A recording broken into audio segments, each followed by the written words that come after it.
Ebuka Obi has been caught. This is not the first time he was caught. But my issue with them is that they tell you that they have a powerful God and you should worship the God and they can do everything. There's nothing God cannot do. But then they go and use police to fight their physical enemies. You are saying God is powerful, but you can't even rely on God. You still go to the godless police to go and detain. Ebuka Obi has detained Ijele now for close to a year because Ijele said he performs fake miracles. The police he was using was caught in another crime and has been fired from the police. That's enough to even dismiss the case. Ijele is at the Ikoyi prison with a kidney problem. I still spoke to his wife yesterday. And Ebuka Obi has been trying to explain that, and they sponsored the lady. And I don't want to go into the details because I know all these guys, all these religious people, they are fake. All of us know it. You know, I grew up in a village that has 8 churches. The people that hail even the church people are the herbalists. When they say herbalists in Nigeria, people just think it's people who put white clothes and carry shells. In my community, herbalists are people who understand herbs and how it helps to cure people. Everybody goes to the herbalist. The member of our family who delivers all my family babies and treat us does not go to church. The church in my village, I've been saying it, has never performed a miracle before. The church has never made a blind person see before. Forget about it. I've never seen a church that made a cripple to walk. So forget about all these big churches lying to you. And like I said, I know again, the Muslims will come after me, the Christians will come after me. But you know, my Christian name is Stephen. I'm the first Archbishop, recognized the Bible. I'm here to speak truth to power. Whether it is temporal, spiritual, religious, wherever they come, we must demolish their lies. Because the truth is that the reason why religion is thriving in our society is because government does not exist. Otherwise, if you have great governance today in this country, your prayer points will change. Go and ask people who travel abroad. Some of them have even forgotten which churches they are going in Nigeria. Because you're not going abroad to be praying. You can't go and buy an anointing oil to pour a transformer abroad. Because you don't even know where the transformer part of your house is located. It's buried underground. You understand? If your child is born, you can't be carrying olive oil to be sanitizing the child. They will give 8 injections to the child that will prepare them for any possibility of polio, mumps, tetanus, measles in the future. So you rule out a number of diseases. It is not religion that improved even lifestyle. The first time man started living long was when we brought sanitation into our lives, not religion. As you can see, religion has killed more people in this country than has saved more people. My father had stroke years ago, I think 2024.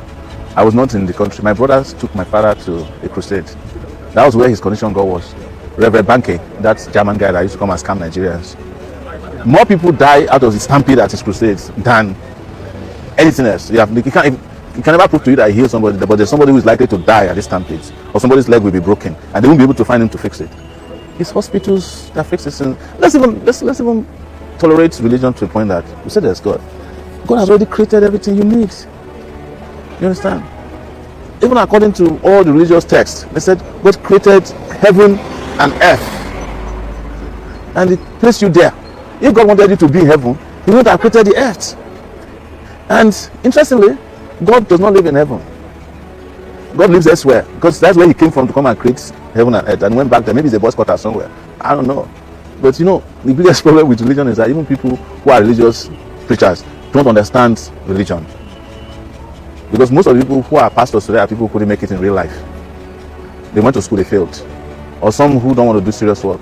Like the dunamis man, I told him, I met him before, I said, this is a church, if it's a hospital, you'll be saving more people than. He got upset. Since then, he doesn't want to hear my name. But that's the truth. He goes into it, say his wife is a doctor, himself is I said, dude, let's convert this place to hospital for 1 year. You will see how many people you will save. But you are here just collecting, using the place as collection points for victims of your false doctrine. So I'm saying, my God, I know the pastors don't like me, the imams don't like me, but I know God loves me. Because God brought me to come and tell them the truth in this world. So I always tell people, and we can wrap up there, I'm a man of God without a church. If you believe in God, this is what God is about. It's about love, it's about justice, right? God is about delivering people, healing the sick, providing food for, fighting for the oppressed, including providing wine when people are at events. That's the first miracle Jesus made, man. So that people can get high a little bit. It takes me back to outrage again that has become normalized. You're right, religion is sensitive. And by the way, I wish our Muslim brothers and sisters, Ramadan Kareem, they are fasting. but it is outrageous, and anybody will close down schools where knowledge is supposed to be transmitted and transferred, including to Muslims. Because some of the schools that are going to be closed are also Quranic centers. So how do they learn Quran if the schools are closed down because of fasting? But it speaks to the depth of ignorance that has become a state policy in Nigeria. Like, your leaders are ignoramuses. Basically, let me just put it straight, they are idiots. They should ask Saudi Arabia, where everybody is headed to for lesser Hajj, did they close down their schools?